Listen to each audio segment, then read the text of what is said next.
When I was searching Newegg on Amazon for the next case I should review, I kept finding these unoriginal tower cases, the ones with the solid front panels that restrict the airflow.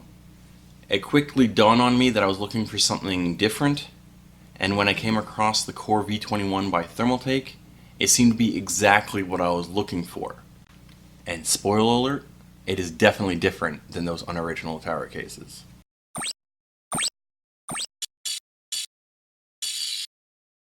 The Core V21 is 33.5 centimeters high by 32 centimeters wide by 42.5 centimeters deep and weighs 7.7 kilos. Thermaltake went with an extremely modular design for this case. Not only can any side panel be placed on any side, but you can have a horizontal or a vertical motherboard placement.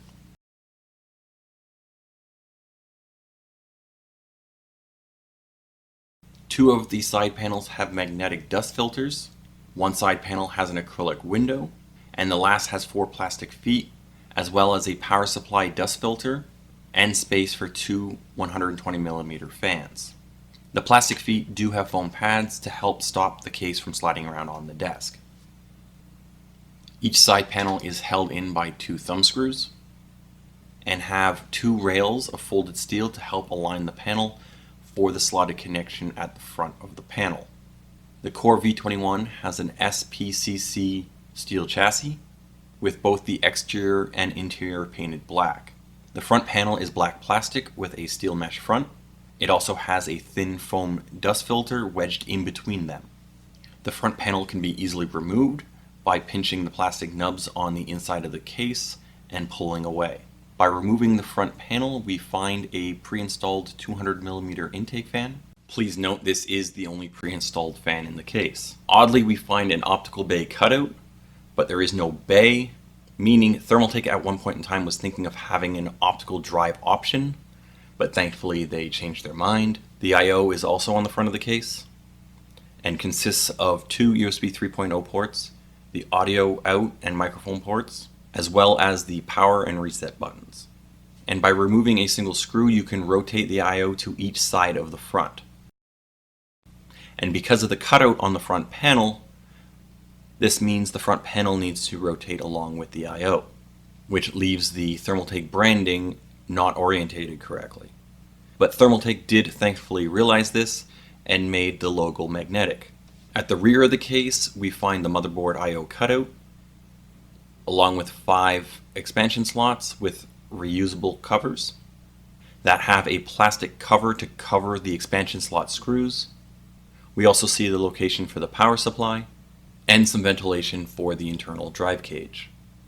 The rear of the case can support either one 120mm or one 140mm exhaust fan. And finally, we also find a grommeted pass-through. Now taking a look at the inside of the case, we see the motherboard tray and 2 large cutouts. There are built-in standoffs for both micro ATX and mini ITX motherboards.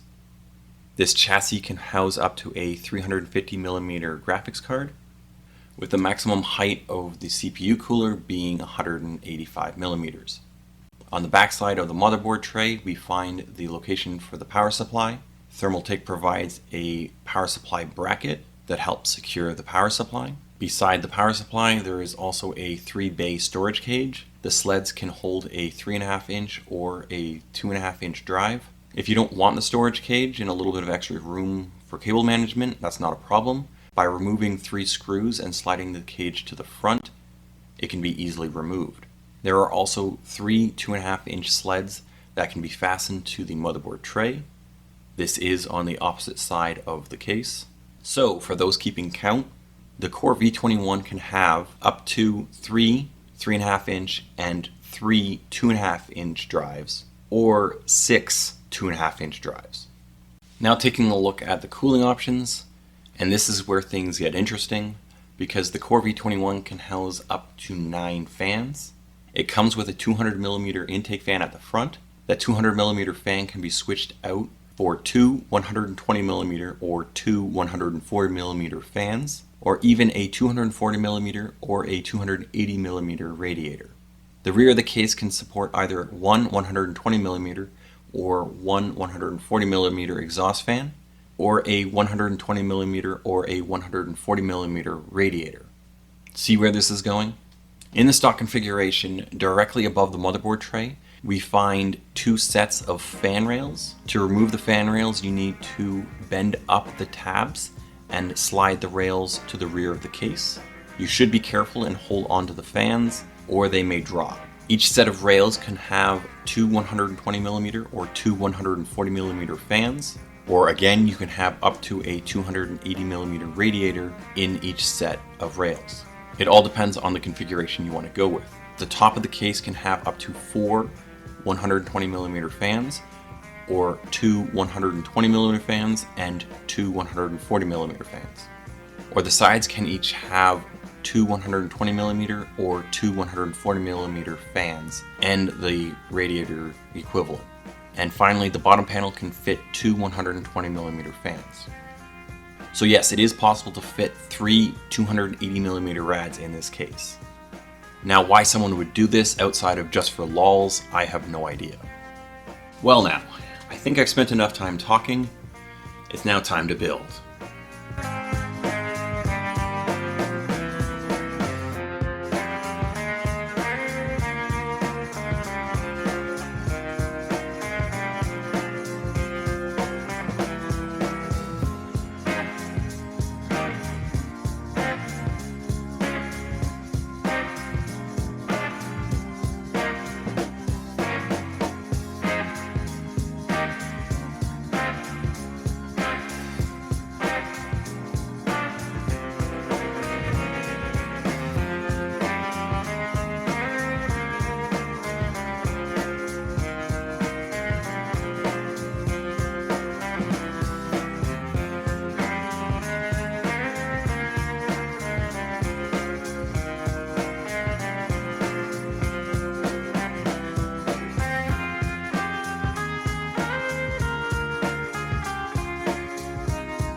Although the Core V21's strongest characteristic is how customizable it is, it's that customizability that also highlights the Core V21's biggest weakness, and that's cable management. As far as I can tell, there are only 3 tie downs on the entire case, and they're all located on the front. Now, I did manage to use the motherboard tray to help hide some of the fan and front I/O cables. But all in all, the Core V21 is not a friendly case for the first time builder. And what I mean by that is you have to have built in the case to be able to build in the case. Now that doesn't really make any sense, but let me elaborate. It is definitely possible to keep everything neat and tidy if you understand the quirks of the case, and if you're willing to put in a decent amount of time to do it. The Core V21 is definitely different than those unoriginal tower cases, but does it have the ability to cool your hardware effectively? Now, this case is difficult to test because of the different orientations you can have it in, so I decided to only test in the stock orientation, and that is with the motherboard tray in the horizontal position. Okay, just to start off, all the temperatures are being shown as a delta T, so you'll have to add in your own room temperature to have a full understanding of what your max temperature would be. So this is really just going to be taking a look at how adding fans or whatnot will be dropping the temperatures. Everything is shown in Celsius. So starting off with the CPU testing, the Core V21 at its stock configuration, which is just the 200mm intake, had a 68 degree CPU temperature. So adding in a 120mm exhaust fan at the rear dropped the CPU temperature by 8 degrees, and then adding a 120mm fan to the top only reduced it by 1, but when we get to the GPU thermals, this will make more sense on why I did this. Now, keeping the same fan configuration, but removing the foam in between the metal mesh and the plastic front panel, managed to drop the CPU temperature by another 2 degrees. And finally, keeping the same fan configuration and removing all filters and the front panel completely, dropped the CPU temperature to 53 degrees. Now taking a look at the GPU temperatures. In the stock configuration with just the 200mm intake fan at the front, the GPU temperature was at 64 degrees Celsius, delta T. Adding in the 120mm rear exhaust fan dropped that to a 60 Celsius. Now adding in the 120mm fan to the top helps exhaust out the hot air from the GPU, which helped the GPU drop another 3 degrees. Now keeping the fan configurations the same and removing the foam from the front panel, managed to drop the GPU temperatures down to 55 Celsius. Now keeping the fan configurations the same and removing all filters and the front panel completely, dropped the GPU temperatures to 52 degrees Celsius. So by removing the filters and the front panel, I was able to drop the temperatures of the CPU and GPU by 5 and 6 degrees. Now this is indicating that the fine mesh dust filters are hindering the amount of air that can actually get in and out of the case. So having a 6 degrees Celsius difference between having the dust filters on and off isn't a huge amount. It is starting to encroach on the point that it could be problematic depending on what your hardware is. But either way, you will definitely have to add additional fans to the case. The Core V21 is by no means a new case, but it does have something few other cases have, and that's character. I do feel that the Core V21 will be a pretty polarizing case for most of you, but I personally do like it, and I will be using it for my dedicated editing rig. Well, that's all for now. All the normal stuff. If you like the video, you know what to do. Subscribe and click that bell icon so you get notified whenever I drop a new video. And as always, thanks for watching, and see you next time.